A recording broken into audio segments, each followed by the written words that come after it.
Friends, మీ అందరికీ happy Sankranti.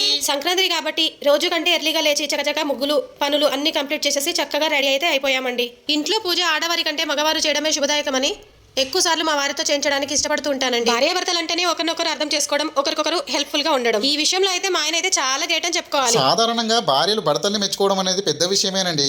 ఈ విషయంలో అయితే గ్రేటే మరి నేను.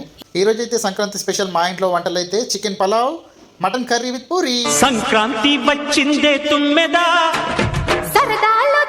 మా ఆయన నా పైన చూపించే ప్రేమలాగా పూరి కూడా ఎంత చక్కగా పొంగుతుందో చూడండి. మనందరికీ సంక్రాంతి అంటే ఎంత స్పెషల్, మావిడ చేసే వంటలు అంటే నాకు అంతే స్పెషల్. ఈ రోజు అయితే వంటలు అద్దిరిపోయాయండి. సంక్రాంతి పండుగ అంటే వండుకోవడం తినడం మాత్రమే కాదమ్మా, పతంగులు కూడా ఎగరేసుకోవాలి.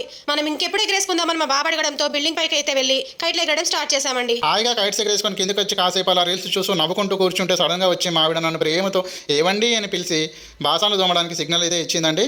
నాకు అసలైన సంక్రాంతి ఇప్పుడే స్టార్ట్ అయినట్టు అనిపించింది. మరి మీకు?